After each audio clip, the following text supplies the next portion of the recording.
हमें यह बात तो मानना होगा कि प्लानिंग मैनेजमेंट का एक वाइटल एस्पेक्ट होता है। प्लानिंग को इफ़ेक्टिव बनाने के लिए कुछ चीज़ों पर ध्यान देना होता है। ऑर्गेनाइजेशन का सक्सेस काफ़ी हद तक प्लानिंग के इम्प्लीमेंटेशन पर डिपेंड करता है। प्लानिंग कितनी अच्छी तरह से इम्प्लीमेंट होता है, ये काफ़ी हद तक ऑर्गेनाइजेशन के सक्सेस को प्रभावित करता है। तो प्लानिंग के इम्प्लीमेंटेशन पर पर्याप्त अटेंशन देना ज़रूरी हो जाता है। फॉलोइंग फैक्टर्स पर ध्यान रखकर हम लोग प्लानिंग को इफ़ेक्टिव बना सकते हैं। सबसे पहला है role of top management. Top management का role, top level management organisation का गोल्स सेट करता है।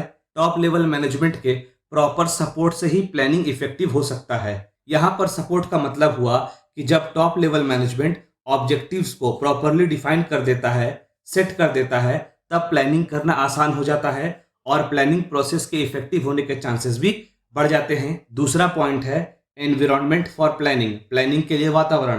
प्रयास यह करना चाहिए कि प्लानिंग के लिए सही और सपोर्टिव एनवायरनमेंट तैयार किया जा सके। प्लानिंग के लिए जितनी भी आवश्यक रिसोर्सेज, फैसिलिटीज हो, वो आसानी से अवेलेबल हो और अगर प्लानिंग प्रोसेस में किसी भी प्रकार का कोई बैरियर्स आ रहा है तो उन्हें हटाने का भी प्रयास करना चाहिए। अगला पॉइंट है engagement in planning process. Planning process में केवल टॉप लेवल मैनेजमेंट की भागीदारी काफी नहीं होती, एम्प्लॉइज, सबऑर्डिनेट की भी भागीदारी जरूरी होती है।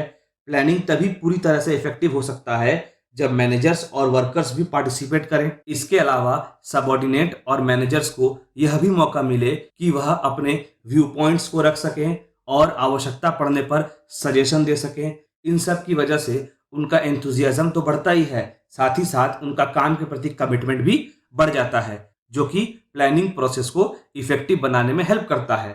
अगला पॉइंट है informing elements of planning. Planning के एलिमेंट्स के बारे में जानकारी देना। जैसा कि हम लोग जानते हैं कि मैनेजमेंट में अलग अलग लेवल्स होते हैं और प्लानिंग प्रोसेस में कई लोग जुड़े होते हैं। प्रयास यह रहना चाहिए कि प्लानिंग से जुड़े सारे एलिमेंट्स के बारे में रिलेटेड लोगों को पूरी जानकारी पहुंचाई जाए, ताकि प्लानिंग के प्रोसेस और प्लानिंग के एलिमेंट्स के बारे में लोगों को पूरी तरह से जानकारी मिल सके। इससे होगा ये कि एक तो प्लानिंग बेहतर हो पाएगा और प्लानिंग प्रोसेस को लेकर के भी लोगों के बीच क्लैरिटी बढ़ेगी। इससे वह प्लानिंग और अच्छी तरह से कर पाएंगे और प्लानिंग प्रोसेस के इफेक्टिव होने के चांसेस भी बढ़ जाएंगे। पांचवा पॉइंट है unification of long term and short term plans. Long term और शॉर्ट टर्म प्लान में एक रूपता लाना। कोशिश यह करना चाहिए कि शॉर्ट टर्म प्लान्स और लॉन्ग टर्म प्लान्स में एक यूनिटी हो। शॉर्ट टर्म प्लान्स को इस तरह से बनाया जाना चाहिए जिससे वह लॉन्ग टर्म प्लानिंग में हेल्प प्रोवाइड कर सके। ऑर्गेनाइजेशन को भविष्य के लिए भी तैयार होना होता है, इसलिए वह लॉन्ग टर्म प्लान्स को इग्नोर नहीं कर सकती। शॉर्ट टर्म प्लानिंग की सहायता से ऑर्गेनाइजेशन अपने टेम्पररी प्रॉब्लम्स को सॉल्व करती है, इसलिए जरूरी यह भी है कि शॉर्ट टर्म प्लानिंग भी की जाए, शॉर्ट टर्म प्लान्स भी बनाया जाए।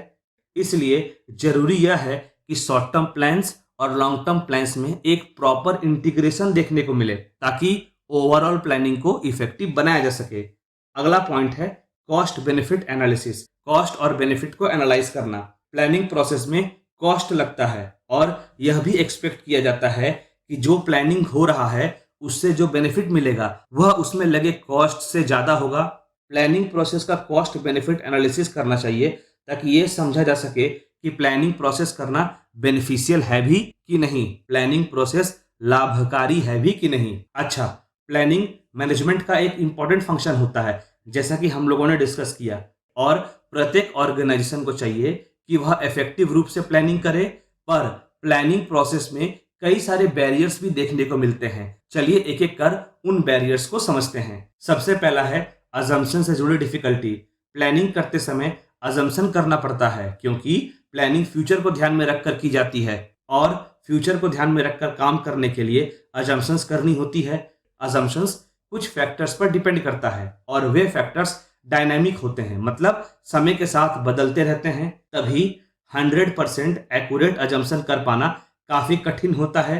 आगे हम सब यह बात जानते हैं कि भविष्य अनसर्टेन होता है, तो अजम्पशन करने में एरर भी हो सकता है, जो कि इफेक्टिव प्लानिंग प्रोसेस में एक बैरियर का काम करता है। दूसरी तरह से कहा जाए तो भविष्य के अनिश्चितता की वजह से अजम्पशन करने में परेशानी हो सकती है और यही परेशानी इफेक्टिव प्लानिंग प्रोसेस में बाधा का काम करती है, बैरियर का काम करती है। अगला पॉइंट है डायनामिक एनवायरनमेंट, हमेशा बदलता एनवायरनमेंट।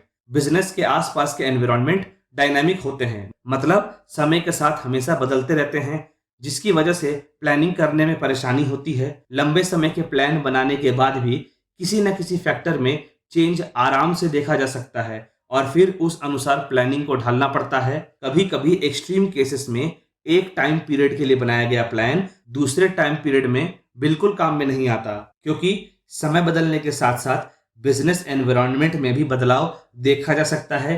यही डायनामिज्म प्लानिंग को इफेक्टिव होने नहीं देता।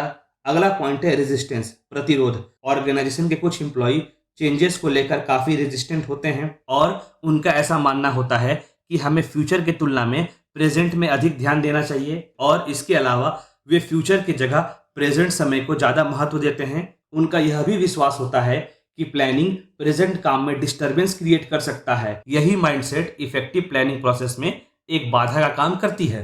अगला बैरियर है रिजिडिटी इन सिस्टम। किसी भी ऑर्गेनाइजेशन का सिस्टम इस तरह से बनाना चाहिए जिससे वह भविष्य में आने वाले बदलाव के हिसाब से अपने आप को एडजस्ट कर सके। पर अगर ऑर्गेनाइजेशन का स्ट्रक्चर रिजिड होता है, फ्लेक्सिबल नहीं होता है, तो किसी भी प्रकार के बदलाव के हिसाब से सिस्टम एडजस्ट नहीं कर पाएगा। इसी वजह से ऑर्गेनाइजेशन में प्लानिंग इफेक्टिवली इंप्लीमेंट नहीं किया जा सकता। कुछ एक्सटर्नल फैक्टर्स जैसे कि पॉलिटिक्स, टेक्नोलॉजी, ट्रेड यूनियन आदि इफेक्टिव प्लानिंग में बैरियर का काम करते हैं। गवर्नमेंट का एटीट्यूड, गवर्नमेंट के द्वारा बनाया गया complex policies, complex rules and regulations आदि ऑर्गेनाइजेशन के प्लानिंग प्रोसेस में रुकावट का काम करती हैं। इसके अलावा ट्रेड यूनियन अगर काम में सपोर्ट नहीं करता और काम में बाधा डालता है तो प्लानिंग प्रोसेस में रुकावट आएगी। इसके अलावा लगातार बदलता टेक्नोलॉजी भी प्लानिंग प्रोसेस में रुकावट का काम करेगी, क्योंकि बार बार टेक्नोलॉजी बदलने के साथ प्लानिंग में आवश्यक चेंजेस करने पड़ते हैं, और यही लगातार बदलाव इफेक्टिव प्लानिंग प्रोसेस में एक बैरियर का काम करेगा। अगला बैरियर है cost and time factor. Planning करने में समय और कॉस्ट दोनों लगता है। अगर प्लानिंग बहुत कम्प्लेक्स होगा तो उसमें ज़्यादा कॉस्ट और ज़्यादा समय दोनों ही लगेगा, और यही ज़्यादा कॉस्ट और टाइम बैरियर होगा, क्योंकि जरूरी नहीं सारे ऑर्गेनाइजेशन उतना समय और कॉस्ट कम्प्लेक्स प्लानिंग प्रोसेस में लगाएंगे। अगला बैरियर है फेलियर ऑफ प्लानर। कभी कभी जिस व्यक्ति के जिम्मे प्लानिंग करने का काम सौंपा जाता है वही काम सही से नहीं कर पाता है या काम में फेल हो जाता है। ऐसा इसलिए क्योंकि उसके अंदर कमिटमेंट की कमी हो सकती है, उसे ऑब्जेक्टिव क्लियरली पता ना हो या ऑब्जेक्टिव क्लियरली बताया ना गया हो, सही से अजम्पशन नहीं कर पाता हो आदि। और यही प्लानर का फेलियर प्लानिंग को इफेक्टिव होने नहीं देता है।